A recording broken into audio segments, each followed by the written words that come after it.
So I mentioned that, oh God, we've hit a really chewy bit here. This will be quite, I hope the gimbal works. So anyway, I mentioned at the start that we are, I want to spend a little bit of time talking about service levels. And the reason why is they are a very, very emotive subject. Service levels, what are they? So they are generally the metrics by which you measure a service's performance. And we've spoken a bit about this in previous sections. But those service levels are critical because from a procurement perspective, you need to make sure you've got tangible things that, support what you're trying to achieve. Now, generally, you would focus on the outcomes that you're expecting the service to deliver. And it's really important that you do that well. But the other thing is, do not overdo it. Need to be, try and keep it simple. When you're designing service levels, having too many, A, causes you an absolute bureaucratic nightmare, measuring them all, and B, just pisses your suppliers off. So keep it simple. Think about what's important to the business. So if it is really important that the service is available, make it all about availability. If it's really important that a user's laptop is changed within 1 hour, make that a service level. Just keep that sort of service. Hold on, sorry, I'm just trying to make sure I don't crash into a massive lump of concrete. Keeping those metrics, simple makes it just easier for everyone and means the suppliers are, fairly happy with how things go.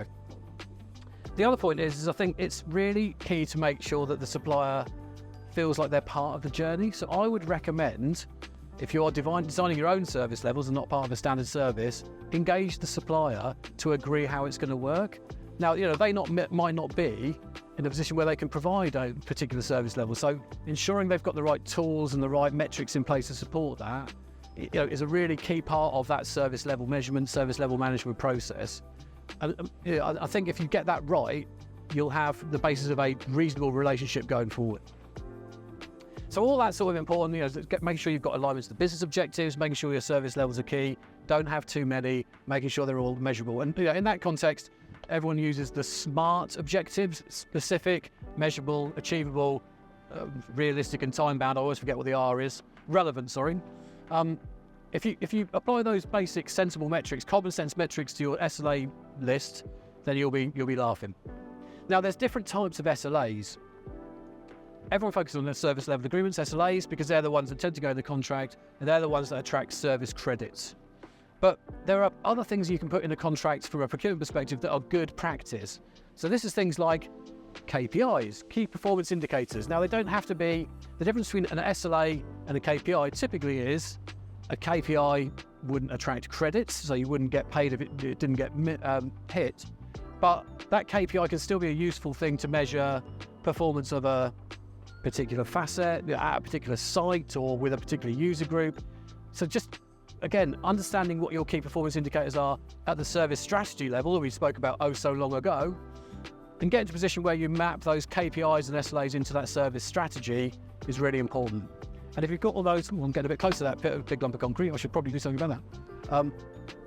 So making sure you've got that covered off and those KPIs are correctly positioned and the SLAs are correctly positioned means that you've got something to talk about at your service reviews, as mentioned in the service operations function, and continuous service improvement, and you can try and drive those KPIs and service levels forward so they get better over time. So having that basis is really key. Monitoring and measurement is a really key part of that too. Now I mentioned, keep it simple, don't have too many, etc. But also automating as much as you can. You can really overcomplicate this whole process of service level management. And you don't want it to become a cottage industry for hundreds of people to be sitting there with spreadsheets seeing how things are going. So where possible, I would use monitoring tools or automation tools to give you an output. A, it means they're not subject to human error, and B, it means you don't have a load of overhead to keep them fresh. And I think the other thing is making sure the reporting is useful in a way that you don't have to overanalyze it every month. Just make the reporting simple. Dashboards or rank statuses, red, amber, green statuses, all those things are really important. Now, that obviously leads us nicely into credit and penalty regimes. We're getting blown off that. I'm just trying to work out. Yeah. So a lot of people really focus on this credit or penalty regime. And what we mean by that is if you miss a service level, you will end up, the supplier will end up paying a service credit. That can be anything. That can be a fixed amount of money. That can be a percentage of the service charge. That can be an amount of man hours they have to give you. There's all sorts of things that you can have as service credit. I think the key thing about designing service credits is they need to be relevant or related to the actual service level that you're performing, and they need to be fair. Now, maybe I'm a little bit new age and the old school procurement people are all about beating the supplier up. But if your service level agreements and your service credits are too hardcore, all the supplier's going to do is cost it in.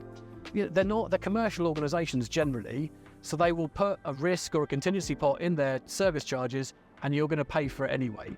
So if I were you, just make sure they're fair and drive the right behaviour. And in that context, you probably also want to think about if you can incentivise the supplier as well. It's not all about penalising, it's actually all about making sure that the supplier feels like they can influence their own commercial benefits to drive the right service outcomes. So service level measurement service level agreements are a whole topic that is a specialist area that I particularly love, that I can't cover in a 2-minute video while bobbing around in the Solent. But actually, if you focus on it and think about it and make sure you design them to the business objective and that they're fair and they're easy to monitor, you are golden and the service will be great.